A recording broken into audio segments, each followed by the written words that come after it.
is Noah, and welcome back to my YouTube channel. In today's video, I wanted to discuss the importance of planning and investing in your retirement early on in your working career. I would like to do this by showing you two examples where one individual begins to invest early on in their career and the other waits probably just a little too long. With that being said, I hope you can take something away from this video, and let's get right into the first example. Hello again, and welcome to the setup for the first example that we will be working on here today. As you can see, we are currently in Excel. This is where I like to do the majority of my work here. But I have two duplicate dashboards, as you can see. So what I'm tracking in each one is essentially not only the annual total investments. This is what we're putting in to the account. I also have it broken down into the monthly amount. I find that viewing things on a monthly basis is sometimes more advantageous than looking at it cumulatively on an annual basis. I also have the cumulative investments. This is going to be what you'll see, or what anyone will see in their investment portfolio over time. And of course, I have a column that is designated to show the years, and from there we can basically see what amount we will have at a given year. And I have these duplicated, as you can see, like I said, because we are going to be comparing two individuals, one who ideally starts their planning and investing early on in their life, and then the other person who waits just a little too long, perhaps. There are going to be some assumptions for these dashboards. The first thing is that I am going to assume that the interest rate on both of their accounts is going to be relatively the same, and we're going to make it 6%. You could make it anything that you wanted, 10%, whatever it may be. I am going to keep it relatively moderate. I don't want to paint a false picture and make it 20%, right, and show you that you could make $1 million in 10 years. So that's not a reliable way of doing it. So I'm just going to keep it consistent at 6%. For this first example, I am going to assume that the individuals that we are discussing are the same age to start, right? They're not 1 year old. This is 1 year into their investment journey, really. So for the purposes of this example, we will assume that both individuals are the same age, and let's assume that that age is 25, right? The age of 25 is nice because you're generally in a working career, right? You're generally making quote unquote real money. So I think it's a good place to start for these types of plans and so forth. So before we begin, let's come up with a couple names for the individuals that we will be referencing here. So these could be anything that we want. How about for the first one, we use that rat from Ratatouille. I saw that movie. So Ratatouille.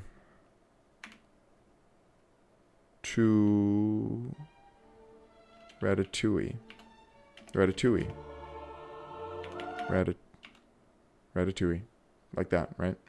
Bruh. And the second person, how about we just use myself, right, to keep it simple.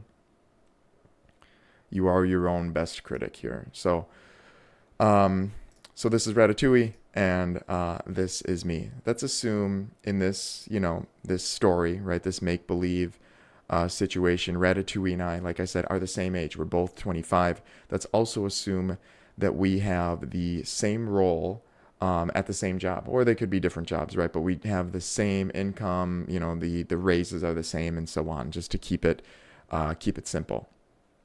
So one day, Ratatouille has a epiphany, and he realizes that he is in fact a rat, and he can cook, and he's got feelings, and all of those things. And along those lines, he also realizes that he needs to begin planning for retirement, right? It's my story, so I can make it up. But that's what he wants to do, right? So he thinks that a good starting amount is going to be $3,000 annually, right? This breaks down to $250 a month, which is it's not nothing, but it's definitely enough to make a difference. As you can see, the cumulative investments column auto-populated. So if we were to just assume 6% interest and we put $3,000 once into an investment account, after 40 years, we'd have $30,000. Another thing I do want to mention here is that I have these two rows here, and they're designated as the total amount at 65. And when I say 65, I mean 65 years of age. As I said, we're assuming that when we begin our journey, we're 25 years old. After 40 years, you'll be 65, which is, a decent time to retire.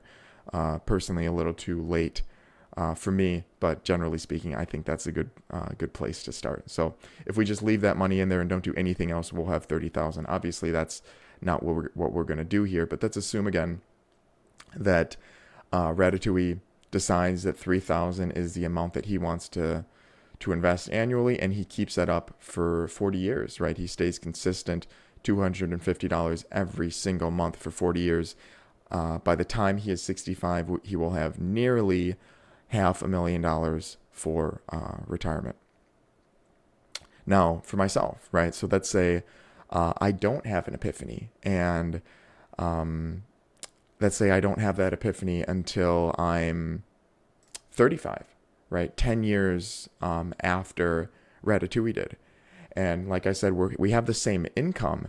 So let's say, $3,000 is what I can kind of do as well, right? But it's, as you can see, it's far later than what Ratatouille does. I like to take trips. I like to go out a lot to eat or whatever it may be. I don't have retirement on my mind until I'm 35, rather than when Ratatouille did at 25. So immediately, without scrolling down to look at the total, we can see that the amount that I have at 65 is absolutely nothing compared to what Ratatouille does, right? If we kind of round a little bit, it's about half, which, you think, well, that doesn't make sense because Noah, or, myself, or I would say that doesn't make sense because I didn't invest for half the time. I invested, 3/4 of the time, right? I started at 10, he started at 1, but we went to 40 together. So this isn't half, but yet I still have half the amount, and that's basically compound interest working in favor of Ratatouille. So let's say, okay, well, I need to do something else, right? I need to get to a bigger amount, right? I need more than $250,000 when I retire. Another thing that I want to mention is this is kind of a discussion for a different video, but let's assume that we're not really considering what kind of retirement you can have with these amounts. That's a completely different beast and not really the purpose for this video. So let's just assume we're not thinking about how much we're going to be pulling and so on. Technically speaking, you can retire with any amount. It just depends on what type of retirement you want to have that will dictate the lump sum that we'll see here, right? Obviously speaking, if you want a luxurious retirement with traveling and gifts and experiences, the number has to be more, right? Generally speaking, but let's not think about that for this video. So right now, we can see that my number is completely dwarfed, right? So let's say I run a projection with someone, and they tell me this is likely where I'm going to be, and I say, well, I'm 35. I could maybe put a little bit more money in to match this 500,000 that Ratatouille is doing. I have a coworker that's on track for this amount. I'm sure I can maybe put a little bit more money in to get there. So what is that amount, right? So let's try 4,000, right? Let's see if 4,000 does any kind of difference. Okay, it brought us up, a little bit. That's still quite a bit off, right? So let's say 5,000 annually, 417 monthly, which is, that currently that's a decent chunk, right? I'm in the 400s, right? But I'm still off by quite a bit. So let's go to 5,500. Let's try this, right? 460,000. Now I am relatively close, right? But it's still, I'm sure if I went to 6,000 here, it would probably surpass it. But I'm not quite there. Let's just do it for fun, right? Okay, somewhat close, right?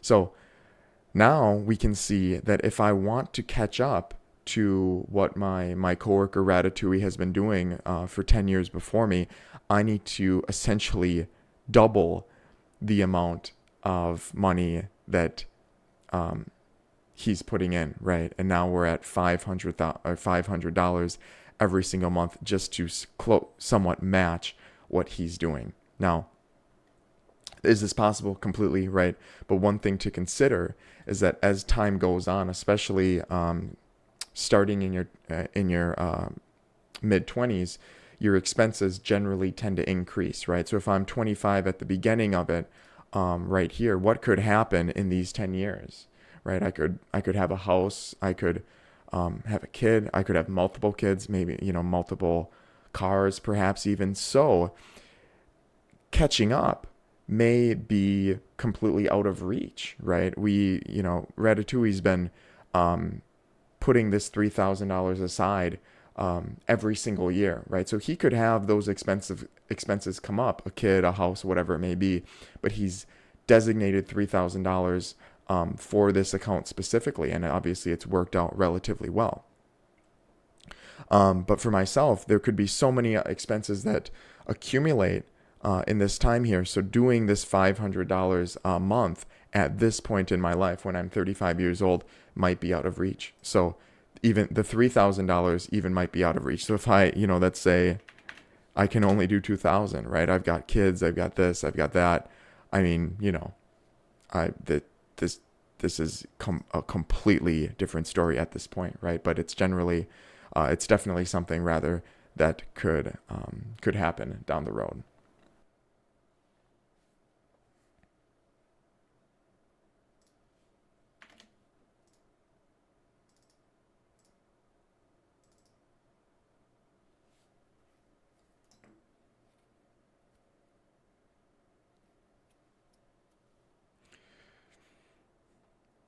So for the second example, I want to change things up a little bit. I'm still going to keep Ratatouille and myself for this example, but I'm going to change the annual investment amount that we're both putting in, right? So as I said, Ratatouille has an epiphany, as always, as rats do.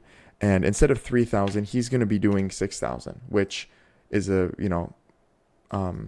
very good amount to do. So as we saw before, it's going to be $500 a month. For me, $500 a month kind of resembles maybe a car payment or something like that. So rather than getting a new car in his mid-20s, Ratatouille, well, he couldn't drive. So maybe cheese or, luxury cheese or whatever it may be. But for normal people, 500 might be a car, right? Might be a nicer car, whatever it may be. So instead of doing that, Ratatouille is taking that money and he's putting that right into the account. And as we can see, at the end of this 40-year period, by the time he's 65, it's about $1 million, right? That's pretty good. But myself, right? So for me, as I said, I don't have the epiphany that Ratatouille did. So I waited. For this example, we're going to say another decade. I'm 35, I'm traveling through this period, I have the car, I have this, I have that. And then finally at 35, after I hear about it in the news or I talk with someone about retirement or whatever it may be, I then realize that I need to start, right? I need to pick it up a little bit. So I do 6,000 again. I'm talking to Ratatouille. He's been doing 6,000, so I say, okay, I'll do 6,000 as well. Now, if we project into the future, as we saw previously too, it's about half, right? This isn't, like I said, we ideally we want more in this nest egg because it's going to make retirement a hell of a lot easier than it would be with a smaller amount. So let's say in the previous example, I need to match this, right? I want to get up to that $1 million mark, which is generally speaking a good point that people try to chase is $1 million for various reasons that would potentially be a different video. But let's say I want to chase that $1 million mark again, right? What am I going to have to do? Let's start creeping up, right? 7,000, right? Still not there, right? Not it. 8,000, right? $8,000 annually, nearly 700. Still, it's not even close, right? $9,000, $750 a month, right? That's quite a bit, right? That's half of rent. In some places that's a very luxurious car, whatever it may be. But I'm still not there, right? At the end of it, I'm creeping, right, a little bit, but not really. So let's try $10,000 annually, $840 a month. Now we're creeping into rent territory, right? And we're still at least $100,000 off, right? So what is this answer, right? It's 11,700. Now, as before, I mentioned in this 10-year period, we tend to accumulate, at least here in the United States, quite a bit for expenses, right? We get a car, right? Because we're on our own. We want a car to get to work, to see family and friends and so on. We get a house, perhaps, right? We have a savings account going and it's got, enough for a 5, 10, 20% down payment on a house. And then we have a mortgage and all the other expenses that go into that house. And then a lot of people in this period too are having kids, right? I see constantly on social media people that I know that are the same age that are having kids. So we accumulate all of these financial endeavors in this period, this 25 to 35 period. Now, you get to, as I did, right, in this example, I'm 35 years old and I say, well, I've, read a bunch online, I've seen videos, I've talked to people. Everybody says chase $1 million into your retirement account and you'll be good. Look at the burden that doing that would be this late in life, right? Nearly $1,000 extra a month that I need to put into this account.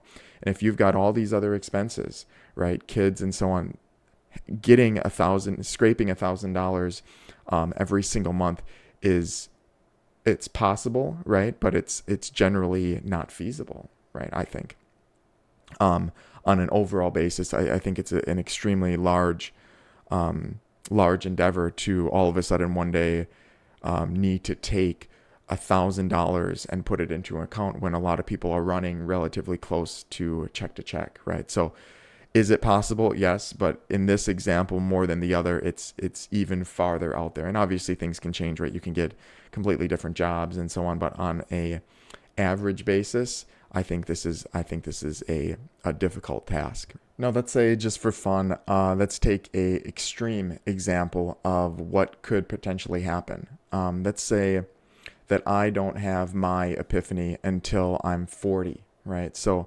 from the time I'm 25 to 40, 15-year period, I've got kids, expenses, and I didn't have a job that was making hundreds of thousands of dollars a year, unfortunately. So things were check to check, right? Or things were check to check for a while. And by the time I'm 40, I finally look like and feel like I can have a little bit of money to contribute to my investment account. And I do the research, right? I talk to people and I hear again that the $1 million-ish point is a good point, a good amount to chase rather. So what is that amount, right? I start and I say, take a guess. I say, well, what about 14,000? Surely 14,000 a year, over $1,000, nearly 1,200 a month, should get me there, right? We're up there, right? That's not bad, but I'm still not there, right? So that's maybe 15,000, right? 15,000 might get me there. Not quite, right? What is the answer here? Let's see. 17,000. 17,000 annually is what I would need to invest, starting at the time I turned 40, to get close to that $1 million mark. And as you can see, on a monthly basis, that's $1,400. So you can see, as you prolong your investment, the harder it is to really catch up that ground. When I could have done exactly what Ratatouille was doing from the very beginning, right? As I said, we're making the same income. We have the same job, whatever, perennially, but yet, in this example, Ratatouille, had probably a more consistent and lower stress life, right? Obviously, putting away the 500 from day one a month is no small feat, right? But doing it for that extended period of time, we have the same amount. And look at this amount, right? It's triple that I would have to put away a month. So it's this, like I said, is a extreme example that I don't think happens quite too often. But it is, if it's a situation that arises, this is the extreme that it can really get to. And that is it. Now you know why starting to plan and invest smaller amounts early on in your working career is far superior to investing large amounts down the road.